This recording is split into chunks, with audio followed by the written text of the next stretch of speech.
बैठ जाते हैं। लेकिन अगले दिन सास ने दोनों बहुओं को सबक सिखाने का फैसला किया। अगली शाम रसोई से बर्तन धोने की आवाज आती है। दीदी, अभी तो हम रसोई में गए भी नहीं, फिर ये बर्तन धोने की आवाज कहाँ से आ रही है? चलो देखते हैं। दोनों अंदर जाकर देखती हैं तो अनुज बर्तन मांज रहा होता है, रोहन धो रहा होता है और बूढ़ी सास पार्वती खाना बनाने लगती है। ये देख उन दोनों को बड़ी शर्मिंदगी होती है। ये आप सब क्या कर रहे हैं? बहू, अब तुम दोनों से तो ना बर्तन धुलते हैं ना खाना बनता है, तो हमने सोचा हम खुद ही ये काम कर लेते हैं ताकि हमें रात की रसोई खाना तो नसीब हो। तुम दोनों जाओ और आराम करो। नहीं माँ जी, हमें माफ कर दीजिए, हमारी रहते आपको ये सब काम करना पड़ रहा है। हाँ माँ जी, हमसे भूल हो गई, हमें अपनी गलती का एहसास हो चुका है। अब से आपको कभी शिकायत का मौका नहीं देंगे। हमारे रहते हमारे पतियों को जूठे बर्तन और माँ जी आपको खाना बनाना पड़ रहा है। नहीं नहीं नहीं, आप सब बाहर जाइए, हम 1 घंटे में खाना बनाकर लाते हैं। अच्छा ठीक है, तुम कहती हो तो रहने देते हैं। चलो बेटा। माँ और बेटे बाहर आकर खूब हंसते हैं और एक दूसरे को आंख मारकर कहते हैं, मिशन सक्सेसफुल।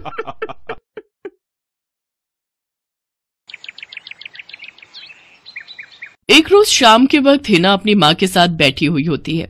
तभी वो अपने फोन में अपनी माँ को एक लड़की की फोटो दिखाते हुए कहती है, माँ ये देखो, ये लड़की कितनी मॉडर्न एंड टॉल है, ये मेरे भैया के साथ एकदम फिट बैठेगी। तभी उस घर की बड़ी बहू मानसी वहां आती है। चलिए माँ जी, हिना दीदी खाना लग गया है। बहू यहाँ तो आ, ये देख हम तेरे देवर के लिए रिश्ता.com की साइट पे लड़की ढूंढ रहे हैं जो कि सुंदर होने के साथ साथ अमीर भी है। अब तेरे गरीब मायके वालों ने दहेज के नाम पर 1-2 चीज पकड़ा दी बस, इसलिए अब मैं अपनी छोटी बहू अमीर खानदान की लाऊंगी जो कि भर भर कर दहेज लाए। हाँ, वो अपनी बड़ी बहू को ताने दे ही रही थी कि तभी उसका छोटा बेटा हितांश एक मॉडर्न लड़की के साथ घर आता है। उन दोनों के गले में वरमाला डली हुई थी। हितांश बेटा, ये लड़की कौन है? माँ ये जूली है और हम दोनों ने शादी कर ली है। क्या तुम दोनों ने शादी कर ली? मैं नहीं मानती इस शादी को। हाँ तो किसे फर्क पड़ता है आपके मानने या ना मानने से? वैसे भी वो कहावत तो आपने सुनी ही होगी कि जब मियाँ बीवी राजी तो क्या करेगा काजी। मैं जानती हूँ, जरूर इस डायन ने ही तुझे भड़काया होगा। मैं इस डायन को हरगिज अपनी बहू नहीं मानूंगी। भले ही आप ना मानो, लेकिन लीगली तौर पर मैं ही तो हूँ आपकी बहू। इसलिए अब जल्दी से जाइए और आरती की थाली लाकर मेरा गृह प्रवेश कीजिए।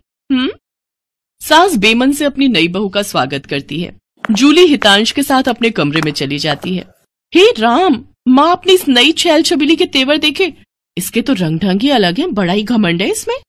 तू चिंता मत कर बेटी, कल इसका ससुराल में पहला दिन है, तुम देखना अगर मैंने भी इसका घमंड चूर चूर नहीं किया तो।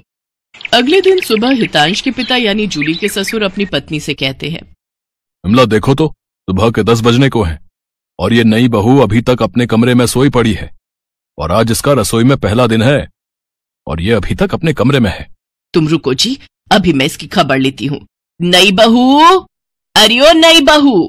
कुछ देर बाद जूली वहां आती है। क्या बात है मम्मी जी, क्यों सुबह सुबह इस घर को मच्छी बाजार बनाकर रखा है? छोटी बहू, ये क्या तरीका है अपनी सास से बात करने का? हितांश, हितांश जरा बाहर आना तो। अब क्या हुआ जूली डार्लिंग? तुम चुपचाप से अपने बाप को समझा लो कि वो मुझसे तमीज में रहकर बात किया करे। पिताजी, आपने सुना जूली ने क्या कहा? नालायक, इस दिन के लिए पैदा किया है क्या तुझे कि तू अपनी बीवी का जोरू का गुलाम बन जाए? बस आपसे ही सीखा है पिताजी। जूली की सास खाने की लिस्ट नई बहू के हाथ में देती है और कहती है, ये ले, ये तेरी पहली रसोई की लिस्ट है। आज तुझे ये सब खाना हम सबके लिए बनाना है। और हाँ, उसके बाद किचन की साफ सफाई भी कर देना। सासू माँ, ना तो मैं खाना बनाऊंगी और ना ही सफाई करूंगी। बहू आई है घर में, कोई काम वाली बाई नहीं जो उसे आते ही काम बता दिए।